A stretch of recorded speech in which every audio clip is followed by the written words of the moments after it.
I had a pretty active weekend and I've been sitting at the computer all morning and my hamstrings are at maximum stiffness. And today I'm going to show you some extra fun hamstring stretching techniques that you can use to build some more flexibility in your hamstrings so you can do real basic stuff like touch your toes and tie your shoes. So if you're ready, let's get ready to think right, move right, and feel right.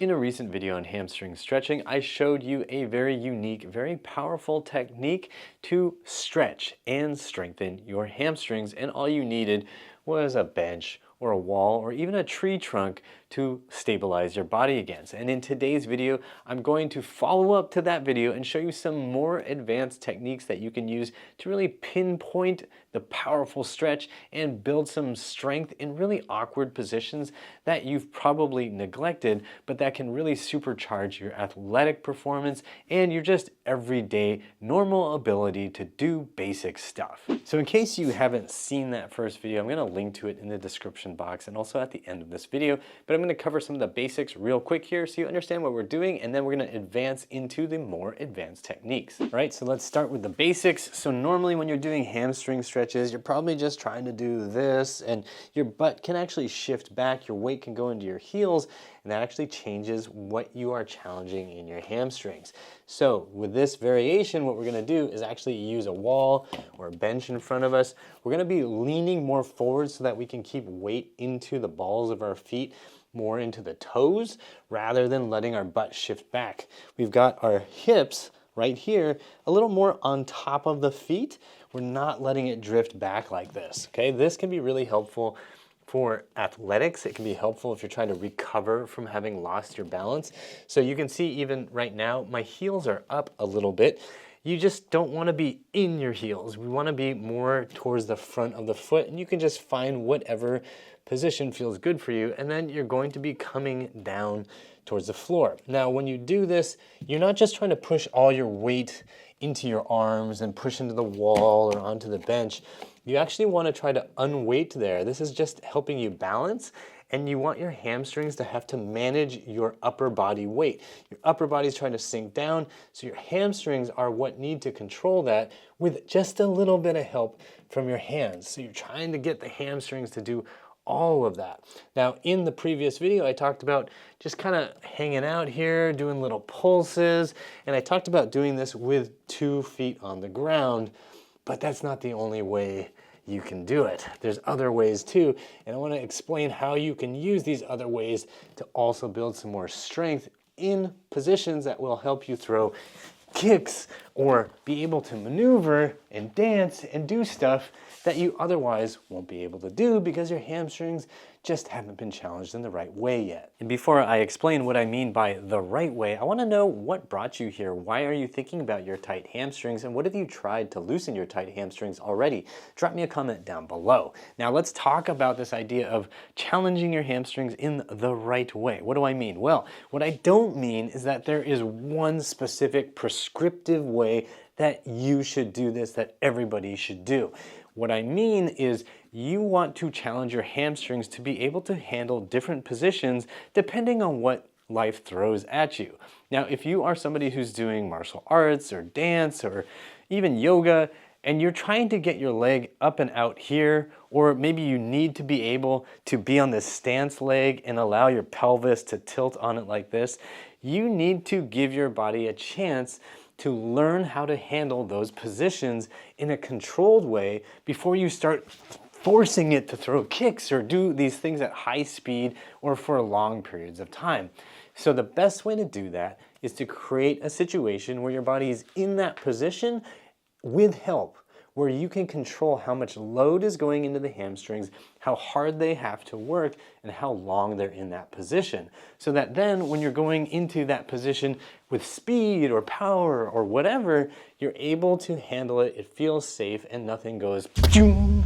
All right, now let's get into the money shots. So you've got the view from back there. I'm gonna set up this stretch, hands against the wall, feet together, and I've got more weight into the balls of my feet, more towards the toes than towards my heels. Now you can see that my feet are together, but does this position prepare me to do stuff where I have my feet apart? The answer is absolutely no. So in order to get better at stuff like throwing kicks or whatever, I need to also teach my hamstrings to be more flexible in different configurations. So I can have my feet wider apart, and then I can work on this stretch. I can have my feet angled out to the sides like this to find different fibers of the hamstrings and the glutes that I want to stretch. I can also use these awkward positions to do pulsing, where I'm firing the muscles to lift my body up and then slowly lower down. Again, not using my hands to control this, but rather using my glutes and hamstrings to lift my body up, and just using my hands to give me a little bit of assistance. But we can make this even more interesting and more challenging for our hamstrings and our hip muscles by making one simple change. When I'm planted on 2 feet and 2 legs, my hamstrings on both sides are working, and they can also be pulling on my pelvis to go into posterior pelvic tilt, which is not something I actually want. Also, they're assisting each other and limiting the positions that I can get each hip into. So to solve these two problems, I can just get rid of one leg and focus on just one leg at a time. So here I'm unweighting from this foot, so now this is just a stabilizer, and now I'm focusing on just this right set of hamstring muscles. I can load into it, I can position myself more in abduction, I can position myself more into adduction, so bringing it towards the midline. That's gonna stretch different parts of my hamstrings and some of my glutes depending on how I position my pelvis relative to my foot and ankle. So the more I go over here, the more on the outer hip, more of the outer hamstrings I'm gonna get. The more I go this way, the more of the medial side, that middle area that I'm gonna get. Now you can play around with this and start adding twisting motions where you're just using one hand to reach, and that's gonna give you some funky angles. You could also keep focus on this side, but use the other hand and go to the other foot. You're gonna get a huge stretch going through the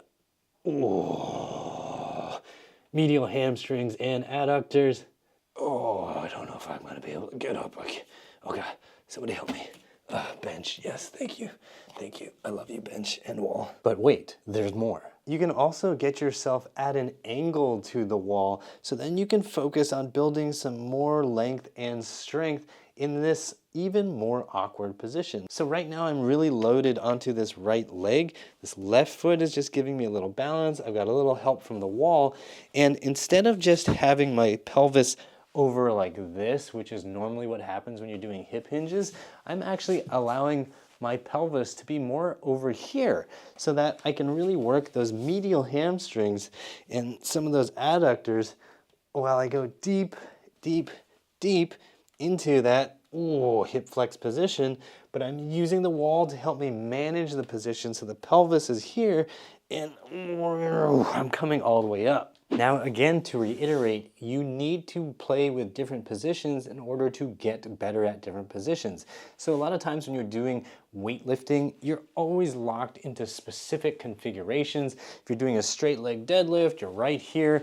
Your pelvis relative to your thigh bones stays pretty much the same all the time. Maybe you play around with having your feet a little bit wider and that kind of helps, but then you're starting to use both sides. You're using your glutes and your hamstrings bilaterally, and that doesn't actually translate to really good performance when you're actually needing to use one leg to take a big step out, or use one leg to stabilize while the other leg gets knocked out from under you, but then you lift your leg up and keep running. That kind of single leg resilience and strength has to be trained on one leg at a time. If you do it with 2 legs, it's just not the same.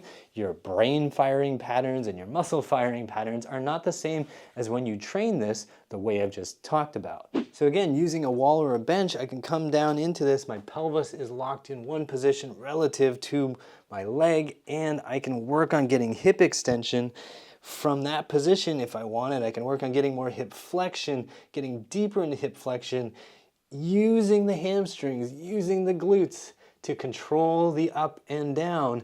That's building strength in the hamstrings in a way that you almost definitely have never bothered to train before. And it's with a precision that can't be matched by just holding a barbell or a dumbbell. Now, of course, you can use a dumbbell or a kettlebell to make this more effective as a strength building exercise. And you can use a kettlebell or a dumbbell to build more length and more flexibility in this position as well. Let me show you what I mean. So now I've got a dumbbell to help me explain this. I got my wall. I'm gonna set my pelvis here, more towards the midline relative to my foot and ankle. Now normally, if my pelvis were right here and I were doing something like a single leg deadlift, it wouldn't really be a problem. I could get pretty far down without feeling any restriction at all. If I hold onto the wall, have a little bit of assistance and don't kick the furniture around me, you can see like, oh yeah, okay, no issue. But if I have this set like so, and I start going down, I hit resistance right here. So I'm gonna take a weight, and I got that pelvis position. I'm gonna have the wall helping me a little bit. I can also use my foot a little bit if I want it over here, just to help me balance a little bit. And the weight is teaching those muscles, those hamstring muscles, those glutes to lengthen. The inner thigh muscles like the adductors, they're getting pulled to lengthen and pulled. Now, don't do this in a way where it feels dangerous, like you feel like something's gonna go pop, snap. Not fun, okay? You wanna do this gently with a weight that feels manageable, that feels like, okay, it's a challenge, but I'm not gonna die. And you can use little controlled pulses to teach your brain and your muscles, hey, we can control this. And once your brain and your muscles get that signal, they start to learn, okay, we can control this. This isn't that dangerous. The position feels easier and easier. And you're gonna notice, hey, I'm starting to be able to get a little lower into it, and it feels good. And then it starts feeling functional.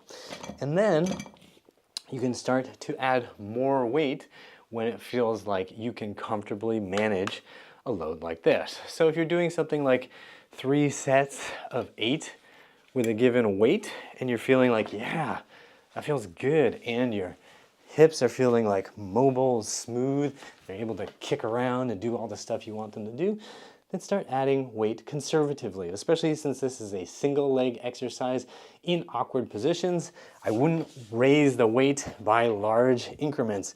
So 2.5 to 5 pounds, which I think is like 100 kilos at each time. You're just going to be conservative about it so that your jumps stay within a manageable range and don't overload your body. And so again, if you're focusing on building a little bit of extra range, then focus on controlling the end ranges, those couple degrees, and just focus on that. And if you want to build more strength through the whole range, go through the full range, giving yourself just enough help to be able to complete the entire range of motion without allowing the pelvis to cheat back to where it's most comfortable.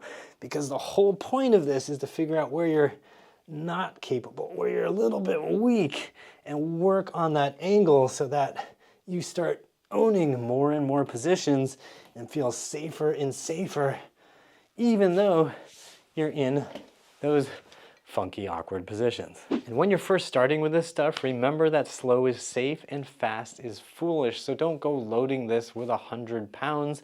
Use small weights and gradually increase those weights. Also, don't try to do this every single day in your first week or 2 weeks. You're gonna wanna have at least a little bit of rest in between days that you're doing this so that you can get used to it before you start to increase the intensity or the frequency.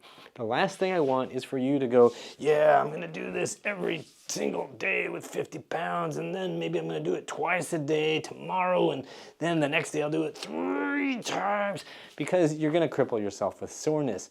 Just remember, slow is safe and fast is foolish, and gradually allow your muscles time to adapt to more weight and time under tension.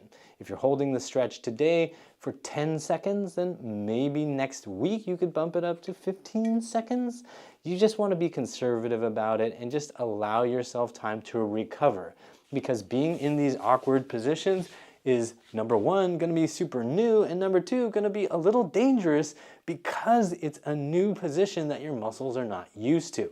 So take your time and gradually increase the difficulty. And if you're looking for a comprehensive program to help you explore and expand what your hip muscles are capable of, be sure to check out the Healthy Hips program. You'll find it at uprighthealth.com/HH. I've packed it with at least a year's worth of workouts to help you hit your hip muscles from all different directions and all different ways so that your hips can feel more comfortable and competent and confident in your daily life and in all your physical activities. And I'm also interested to hear how these techniques felt for your hamstrings, so please drop me a comment down below. If you found it helpful, of course, hit that like button. And also, I'm going to link to the original hamstring stretching video in the description box and right here. And YouTube also thinks you'll like this video here. Be sure to subscribe. And as always, I hope you remember that pain sucks, life shouldn't.